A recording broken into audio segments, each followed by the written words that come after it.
Hey guys, welcome to another episode of Grad Coach TV, where we demystify and simplify the oftentimes intimidating world of academic research. Today, two of our seasoned dissertation coaches, David Fair and Ruth Kutzer, are going to be speaking about 6 of the most common mistakes that they see coming up in the conclusion chapter of dissertations and theses. This discussion is based on one of the many articles over on the Grad Coach blog.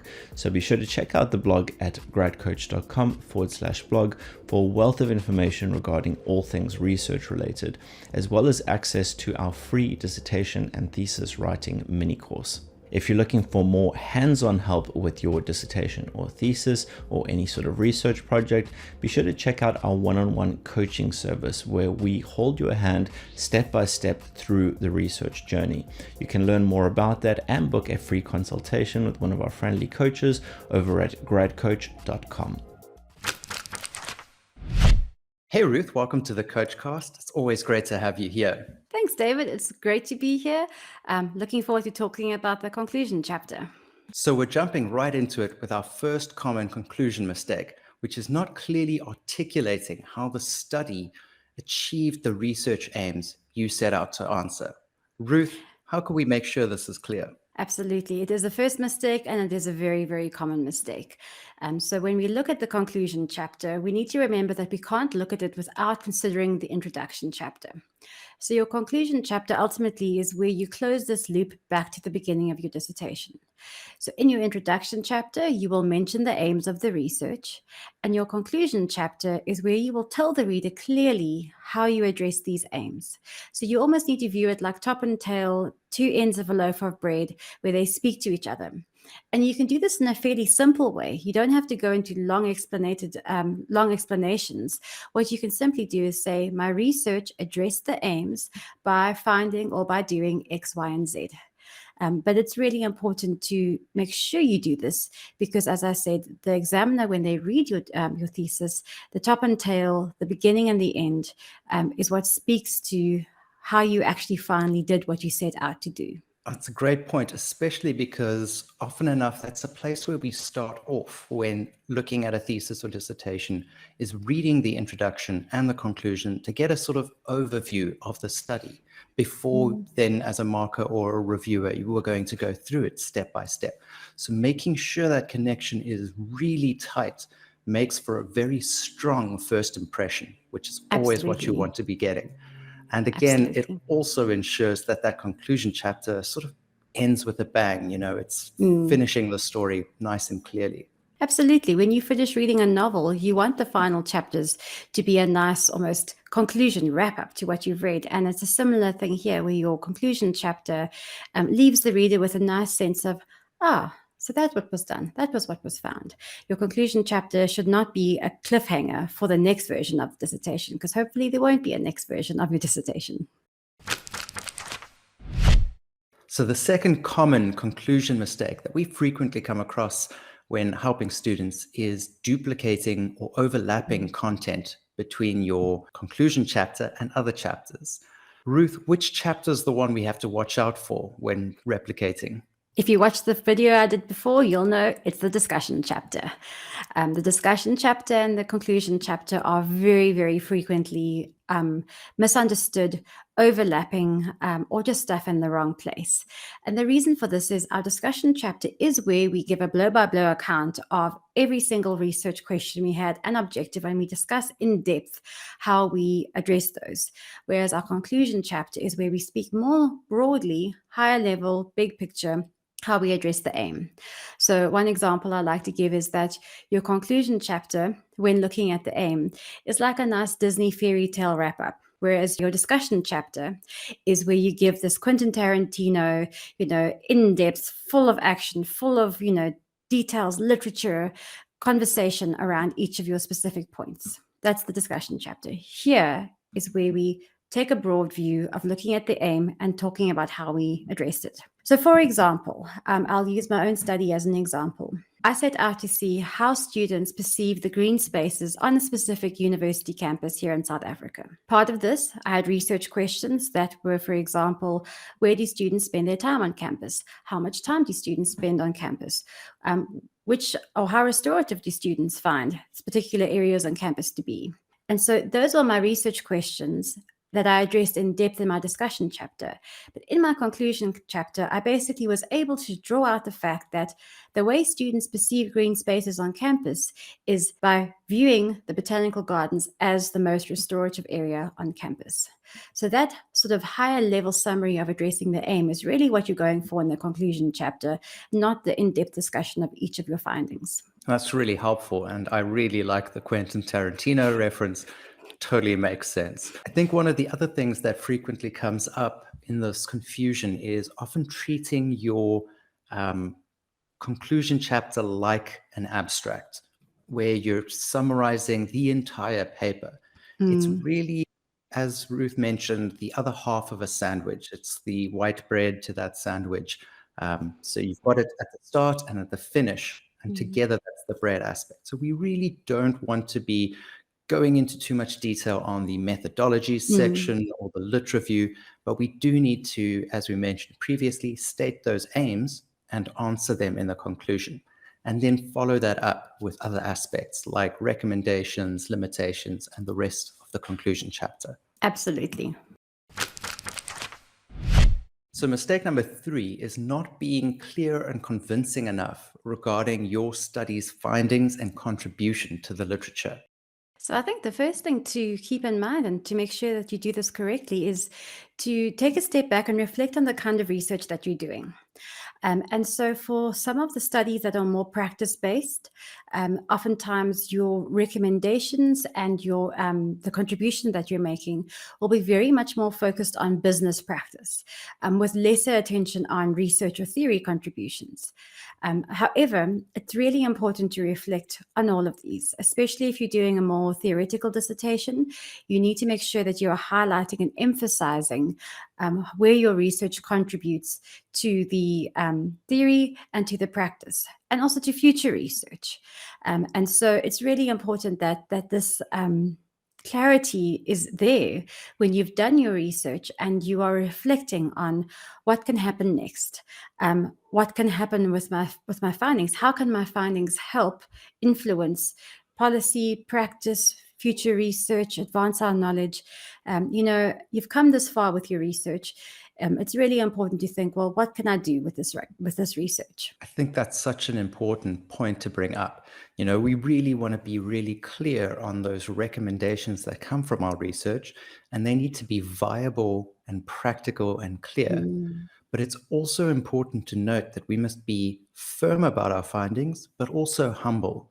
We're not necessarily changing the way we fly to the moon with our research, but maybe that new chemical that you've discovered or that new chemical process is enough to get us on the journey there. So finding that fine line between firm and humble is a great place to be when it comes to recommendations. Absolutely. And I think, a simple example of this would be if you have a finding, let's just talk about the social world, and you have a finding that is really critical about the way, government should do things or the way a certain sector should do things, and your findings reflect the importance of that, then it's important to reflect on the fact that your findings can influence policy change. However, the line between being firm and humble is to say my findings can influence policy change, but to not suggest that all policy will definitely now change as a result of the findings that you have got. So there's that fine line between I've got the potential to make a big contribution, but to not overestimate the fact that all policy will change as a result of the study. So our fourth common and frequent mistake in a conclusion chapter is when you don't provide a comprehensive and deep enough discussion of the limitations of your research. So limitations exist. Ruth, how can we get these across without destroying our paper? That is a very good point you mentioned, David, and I'll touch on that now. One of the first things that you need to keep in mind with this is to check with your university. And I sound like a broken record by saying that the first thing to keep in mind is to check with the university, but it's really critical that you do, because each institution has got different ideas of things. To check whether, for example, your methodological limitations and your research limitations are separate, or whether they are together. Because some universities want you to put your methodological limitations in the results or discussion chapter. So once you've clarified that, then you know exactly which limitations you need to put in this chapter. After that is to touch on what you were saying now about not destroying your paper. Every study has got limitations. You know, the beauty of research is that we've got all these things available to us, but there is no one single ultimate research study. Anything you do will have trade-offs. And so when you planned your study, you would have had to work out which trade-offs you're willing to make based on what your resources are, the time available, the topic you have, your own expertise. And so this is the section where you need to be able to reflect on perhaps what was a shortcoming, what was a limitation. And I think, David, you can probably have more to say on this, but a key part of that also is to not destroy your own study. So the limitations are there, but don't pull apart and sort of make your entire study seem like it was just a disaster, because clearly you wouldn't have gotten here if it was. I think that's a really key point to bring up. And it's something I see when students are not feeling very confident in their own research skills. I think we forget that we're all researchers, we're all students when we're doing our master's and our PhD. Yeah. We aren't those people who we're citing. And so there is an expectation that there will be limitations in our study. And while we don't want to necessarily destroy our study, we do want to discuss how we mitigated where possible and accounted for that. And so it could be as something simple as you didn't have a particularly large sample size. That means you found some interesting findings, but you must take them with a grain of salt. Or similarly, if you've sampled a single population, you need to then make it sure you're clear when you discuss those results or the conclusion that that might be an issue in terms of generalizability of your data set. So it's really just making it clear that you didn't just make that mistake and leave it at that. You want to be really clear that you've thought through it. And what I can say is this is a great place to show criticality in your project, because this is where markers will say, hey, he's thinking about their work, or she knows that she's got this issue and she's done something about it. So do keep that in mind. Absolutely. And just one last thing to add to that is the fact that, you know, you're doing a research study for degree purposes, and you don't have unlimited time, budget, and access and so forth, especially now with COVID. And so when you have these limitations, you know, remember that some of them may just have been out of your control. And so you're not pretending like the limitation isn't there, but you're acknowledging that there were certain things beyond your control. And so, as you said, David, this is what I did to mitigate them. So mistake number 5 that frequently comes up in a conclusion chapter is not being specific enough about future research opportunities. So Ruth, when we're looking at how we can take our research to the next stage, what can we keep an eye out for when writing this up in our conclusion? This is a really interesting thing that you've mentioned here, because often it happens in the conclusion chapter that someone will make the comment, future research is needed. And when I'm reviewing work, I always think, that's wonderful. What kind of future research is needed? And so this thing of specificity is important throughout the dissertation, but it's especially important here because this links to what you were saying now, David, about criticality. And this is where it links also to your limitations, where you're showing that you're not just acknowledging that future research is helpful, you're linking to your limitations and saying, because of the shortcomings in my study, future research can do X, Y, and Z. And so that specificity of what research should do is really important. And it can be something like, future research is needed in my country, it's needed with this particular sample group, this particular age group, this particular method, whatever the limitations are, it's really an important place to use those to develop your ideas for future research.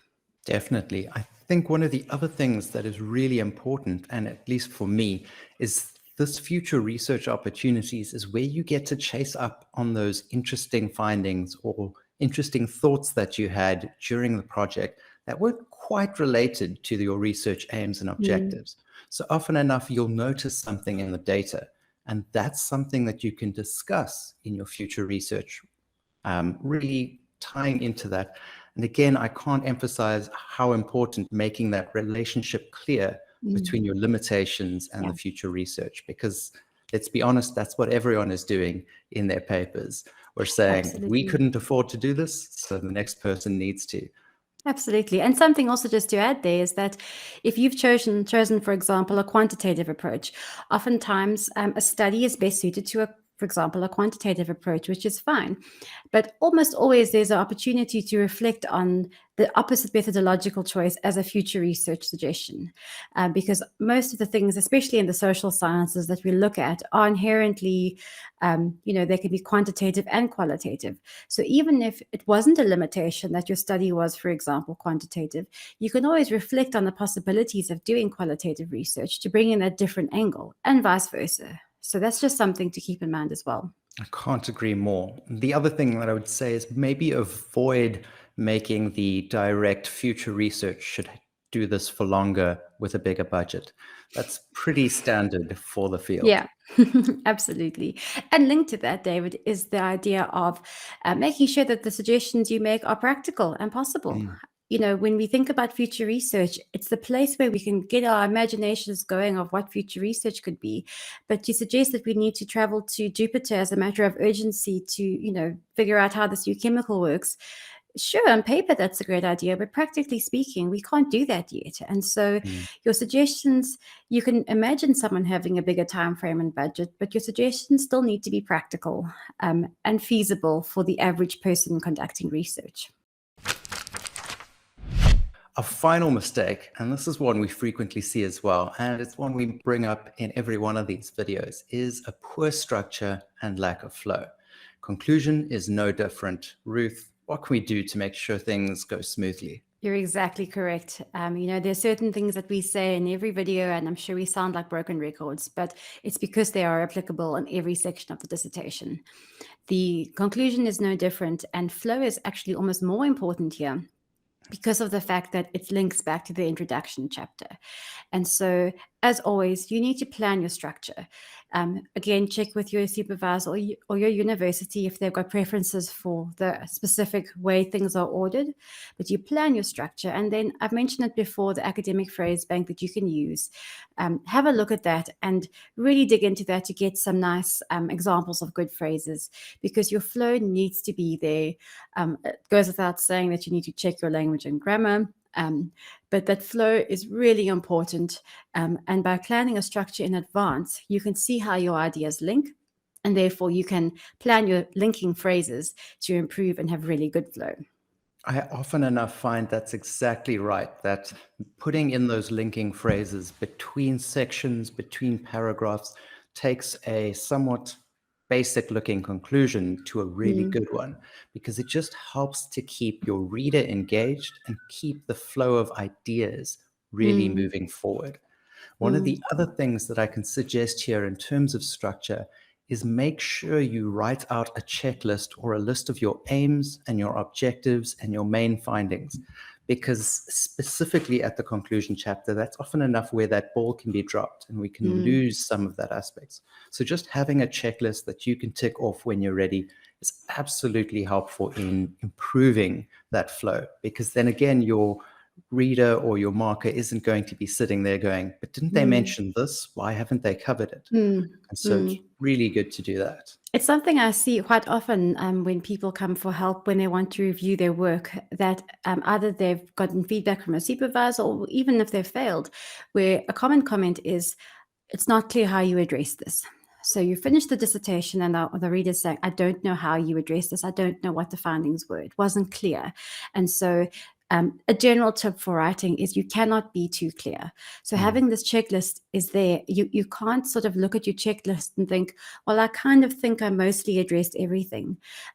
If that's the way it's viewed, it's the way it's going to come across. And an examiner will say, but I don't know how specifically you addressed each and every objective. So your idea of a checklist, as always, is really spot on, and it can only help you to make sure you've got this good top and tail structure. Definitely. I think one of the other things to keep in mind as well is in this conclusion, making sure you covered all the key points is helpful. Making sure that that flow is there is also great. And making sure it links back to the introduction. If you can cover all of those, you're going to be in a really good place with this chapter. Absolutely. And I think Ruth's been absolutely wonderful, giving us some great tips and suggestions here. So thank you so much for joining us, Ruth. Thank you, David. It was lovely to chat to you again, as always. All right, that pretty much wraps up this episode of Grad Coach TV.